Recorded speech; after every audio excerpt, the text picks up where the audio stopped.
자, 오늘은 어떤 이야기가 듣고 싶어? 최근 악마는 프라다를 입는다 2가 개봉했잖아. 그 주인공인 앤 해서웨이도 드라마 같은 인생을 보냈다고 들었어. 앤 해서웨이? 그래, 앤도 다사다난한 인생을 보냈었지. 그럼 오늘은 앤 해서웨이의 인생을 간략하게 들려줄게. 잘 들어봐. 앤은 1982년 뉴욕 브루클린에서 태어났어.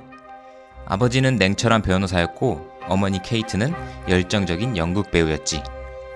사실 앤의 집안은 연예계와 인연이 꽤 깊어. 외할아버지 조 맥컬리는 필라델피아에서 정말 유명한 라디오 진행자였거든. 앤이 연기에 눈을 뜬 건 아주 어릴 때였어. 고작 6살 무렵 뮤지컬 레미제라블의 판틴으로 분장한 엄마의 모습을 보게 된 거야. 그날 이후 앤의 심장은 오직 무대 위에서만 뛰기 시작했어. 하지만 부모님은 딸이 험한 연예계 길을 걷는 게 걱정돼 한동안 연기하는 걸 강하게 반대하셨어. 그냥 평범하게 자라길 바라셨던 거지. 게다가 앤은 엄청 엄격하고 독실한 가톨릭 가정에서 자라서 당시에는 수녀님이 되는 게 꿈이었대. 그러다 15살 무렵 앤의 인생을 통째로 바꾼 사건이 터져. 바로 사랑하는 오빠의 커밍아웃이었지. 당시 가톨릭 교회는 성소수자에 대해 아주 비판적이었거든. 앤은 깊은 고민에 빠졌어. 과연 오빠를 있는 그대로 내가 인정할 수 있을까? 라는 생각에 잠겼고, 결국 가족에 대한 사랑을 지키기 위해 10대 내내 꿈꿨던 수녀라는 목표를 포기하고 자신의 가치관과 맞는 다른 종교로 옮겼어. 그 신념을 바꾼 뒤 앤이 선택한 건 바로 연기였어. 이때부터 앤은 무서울 정도로 연기에 몰입했지. 스스로 전형적인 연극광이라고 할 만큼 연습에 매진했고, 결국 뉴욕 명문 극단인 베로 그룹 연기학교에 10대 최초로 입학을 하여 실력을 증명했어. 하지만 뛰어난 실력과는 별개로 앤의 10대는 그리 밝지만은 않았어. 심한 우울증과 불안감에 시달리며 스스로를 사랑하지 못해 괴로워했거든. 앤에게 연기는 그런 자신을 세상과 연결해주고 마음을 열게 해준 유일한 통로였던 셈이야. 그러던 1999년 카네기 홀 공연을 마친 지 단 4일 만에 TV 시리즈 겟 리얼의 주연 자리를 얻게 되었고, 고통스러운 인내 끝에 얻은 값진 첫 번째 결실이었지. 하지만 현실은 생각보다 냉혹했어. 무엇보다 편성운이 너무 따라주지 않았거든. 당시 전설적인 드라마로 불리는 웨스트 윙과 동시간대에 맞붙게 된 거야. 결과는 처참했지. 시청률 부진으로 전체 22개 에피소드 중 마지막 2개는 미국 내에서 방영조차 되지 못한 채 조기 종영이 돼버린 거야.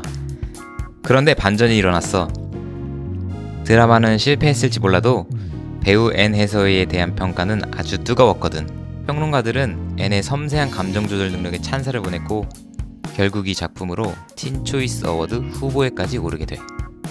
겟 리얼의 조기 종영은 오히려 앤에게 더 큰 기회가 되었어. 2001년 앤은 운명적인 작품인 프린세스 다이어리를 만나게 된 거지. 사실 프린세스 다이어리의 감독 게리 마셜은 원래 다른 배우를 눈여겨보고 있었대. 하지만 감독의 손녀들이 오디션 영상 속 앤의 머리카락을 보고 진짜 공주 같은 머리라고 극찬한 덕분에 캐스팅이 될 수 있었다고 해. 오디션 당시 일화도 정말 재밌어.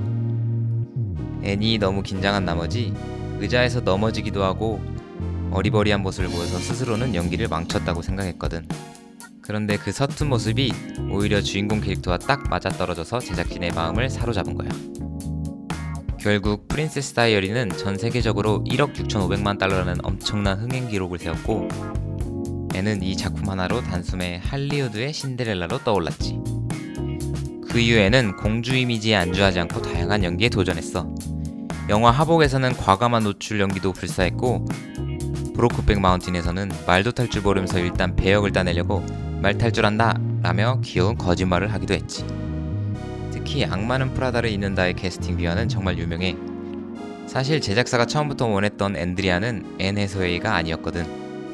제작사 폭스가 가장 원했던 배우는 바로 레이첼 맥아담스였어. 당시 노트북과 킹카로 살아나는 법으로 최고 인기를 누리던 레이첼에게 제작사는 무려 3번이나 간곡하게 출연을 요청했지.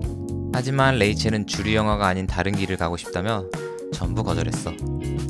그 외에도 스칼렛 요한슨, 나탈리 포트만, 케이트 허드슨 등 쟁쟁한 배우들이 후보였으며 앤 해서웨이는 사실상 9순위 정도였대. 자신이 우선순위가 아니라는 걸 알았을 때 앤은 포기하는 대신 직접 움직였어.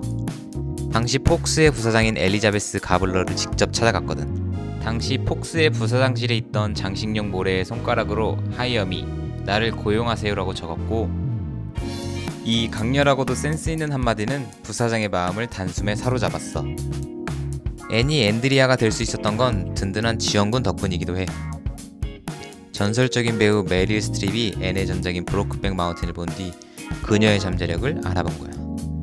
메릴은 데이비드 플랭크 감독에게 앤 해서웨이를 적극 추천했고, 까다롭기로 소문난 영화 속 미란다 같은 메릴의 한마디는 제작진의 모든 의구심을 잠재웠어. 이런 치열한 과정을 거쳐 탄생한 이 영화는 제작비 10배가 넘는 3억 달러 이상의 수익을 올렸지. 앤은 이 작품을 통해 아이들의 롤모델이라는 꼬리표를 떼고 전 세계적인 패션 아이콘이자 믿고 보는 주연 배우로 우뚝 서게 돼. 하지만 앤의 배우 인생이 늘 순탄하기만 했던 건 아니야. 커리어의 정점을 찍고 있던 2004년, 앤은 이탈리아의 젊고 유능한 사업가 라파엘로 폴리에리를 만나 첫눈에 반하는 사랑에 빠지게 돼. 폴리에리는 자신을 바티칸과 연결된 부동산 개발업자라고 소개했고, 자선단체까지 운용하며 앤의 마음을 완전히 사로잡았지. 앤은 그를 향한 사랑과 신뢰를 일기장에 기록했고, 각종 공식 행사에도 늘 동행하며 할리우드의 워너비 커플로 불렸어. 하지만 이 모든 거대한 사기극이었어. 2008년 폴리에리는 FBI에 전격 체포돼. 혐의는 수백억 원대의 돈 세탁과 사기였지. 그 사기 대상에는 무려 빌 클린턴 전 대통령과 거물 정치인 존 맥케인까지 포함되어 있어서 미국 전역이 발칵 뒤집혔어. 아무것도 몰랐던 애는 그저 폴리에리와 동거했다는 이유만으로 자신의 모든 것이 담긴 일기장마저 FBI에 압수당해야 했어. 게다가 대중들에게 혹시 공범 아니냐라는 억울한 의심까지 받게 됐지. 결국에는 체포 소식을 듣고 그를 떠났지만 너무 큰 충격을 받은 나머지 지인의 집에서 일주일 동안 은둔 생활을 해야만 했어. 안타깝게도 앤의 시련은 여기서 끝이 아니었어. 인터넷에는 앤 해서웨이를 향한 근거 없는 혐오가 들불처럼 번지기 시작했어. 앤은 딱히 잘못한 게 없었는데도 대중들은 너무 완벽한 척한다, 수상소감이 가식적이다 라는 황당한 이유로 그녀를 비난했어. 당시 한 매체는 앤을 미국에서 가장 미움받는 연예인으로 선정하기까지 했지. 특히 영화 레미제라블로 오스카 여우조연상을 받았을 때 그 비난은 정점에 달했어. 앤은 역할을 위해 삭발을 하고 11kg이나 감량하는 투혼을 발휘했지만 대중은 그 열정마저 연극적이다라며 비꼬았거든. 바로 그때 대중들의 미움을 받으며 힘든 시간을 보내던 앤을 구한 건 현재의 남편인 애덤 셜먼이었어. 2008년 팜스프링스 영화제에서 만난 애덤 셜먼은 앤이 그동안 겪어온 할리우드 사람들과 완전히 달랐다. 그는 화려한 수식어 대신 진실한 눈빛으로 앤을 지켰고, 사기꾼인 전 남자친구 때문에 상처받아 마음을 닫았던 앤은 애덤을 만나는 순간 이 사람과 결혼하겠다라는 확신을 가졌지. 결국 둘은 2012년에 결혼하며 드디어 평온한 안정을 찾게 되었어. 이후 앤은 더 이상 남들의 시선에 휘둘리지 않게 됐어. 고민이 생기면 종이에 적어 불태워버린 독특한 의식으로 마음을 다스리고, 지금은 아이들을 위해 18년 동안 금주를 선언할 만큼 강단 있는 엄마가 되었지.